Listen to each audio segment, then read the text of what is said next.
Welcome back to the broadcast and back to our beautiful Sub-Zero Wolf Bentwood kitchen with none other than Garth Blackburn. He is the executive chef from Sub-Zero Wolf. And you always make delicious things. You've made the entire studio smell like bacon. I have. And what are we making in this segment? I know it's not necessarily up your alley. It's a little bit more of an indulgence for the holidays. Everyone always says that, like, well, this isn't healthy, Lisa, so you won't like it. I eat unhealthy stuff. Everything in moderation, right? It's all whole foods. It's all, you know, no processed stuff. And that's what I'm really big on. And as much local as possible. In fact, all the ingredients that are going into this sauce that we're going to be making to pair with the raspberry and white chocolate bread pudding is all local. Oh, see, that's great. And it's all about moderation, right? I mean, if it's higher calorie, just... It is. And sauce goes a long ways. I mean, just a tablespoon of sauce is going to be enough to go with that whole bread pudding. Okay. So let's get started. So we've got our induction cooktop here. We're going to heat up this pan. And I think one of the fun things about making sauces and cooking with alcohol is the flame and then the leftover alcohol that's in the glass. You lost me with cooking with alcohol. Separate glass for that. So if you want to pour some booze into our cup here, this is actually some whiskey that's from Louisville, so not too far from us right now. I'm learning a little bit more about, this is bourbon whiskey. How much do you want me to pour? That's plenty. Okay. That's plenty. So what we're doing right now is we're heating up the pan. If you want to make the sauce and not have the fun fire flame effect, then what you'll want to do, leave a little bit for the sauce. Then what you want to do is put the alcohol in before you heat up the pan. So at this point, we'll take it away from the heat if you'll pour the alcohol in. All of it? Yeah. Just pour it all in. Oh, gosh. Okay, and so we're going to take it back up to heat. And like I said, if you don't want to see any sort of flame, start with the alcohol early. Oh my gosh, you should have warned me about that. I have so much hairspray in this area, you have no idea. So the fireworks effect. Okay, so if it's too much, here's how you put it out. Just suffocate it. So we'll just put another pot or a pan on it. The alcohol is gone. And so now if you pour in about half of that container of cream. Okay. Got to keep it fun on the broadcast, right? This is some local honey, and that's actually local cream as well. Okay, now the honey is going to thicken the sauce. Oftentimes you see sugar put in. You scared the hell out of me. Hang on, let me just... Calm yourself down.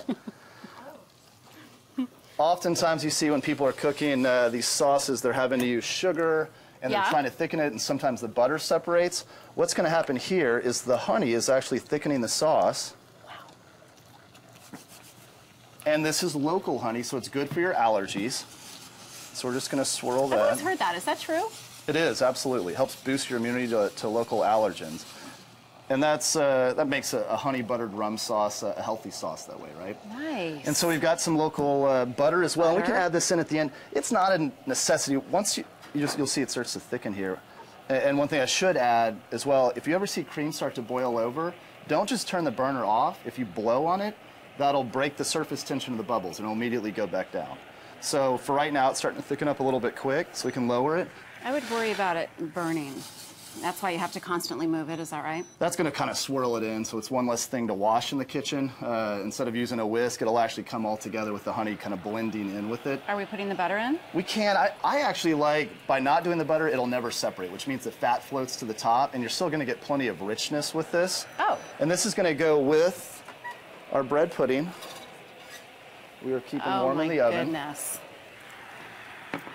Okay, and so it's all about, you know, presentation, at least for the starting point. What I'm looking for is something thick. You made these, of course, in the first hour, and we actually have this recipe on our website. You do. thebroadcaststudio.com. And these are easy to make ahead. So if you follow that recipe, you could actually make them and then put them back in the oven to reheat and kind of crisp up again. I like how you did them as little individual muffins instead of in a big dish. Right, you get more caramelization, so you get more of that crunchy outside. Like everybody goes for the corner piece, right, when it comes to baked dishes. This, every portion is a corner piece. Okay, so now our sauce is ready to go. Oh my gosh. And you can just pour it on hot like that? It's not gonna... Oh my goodness. And so for the rest of the garnish on this, we've got some mint sprigs, if you want to put those on as well. Okay. Just wherever? Just wherever. Like in the corner. Local mint also. That's very, very pretty. I do love that you cook with local stuff. I think we have such amazing products here in Texas, and amazing products, and it's good for the environment. So you don't have mint that's traveling 1,500 miles to get here. So that's going to be the entire setup. And what I think you'll be excited about here in 2 weeks is something a little bit more down your alley, that we're going to do some crispy black-eyed peas. So I encourage you guys to... Ooh, with Brussels sprouts and candied pecans. And, exactly. Oh, so good. And of course, they don't put a fork out here for me because they know that bad things happen did they keep when you put away? This in front of me. Hey, you can check out Garth's recipes online by going to thebroadcasttv.com. Coming up next, we're headed back over to the Broadcast Music Cafe for another holiday song with Ricky Derrick from his A Merry Little Christmas show. You don't want to miss it. Stay with us. Oh, we can build a snowman and pretend that he is Parson Brown. He'll say, "I am married," we'll say, "No, man."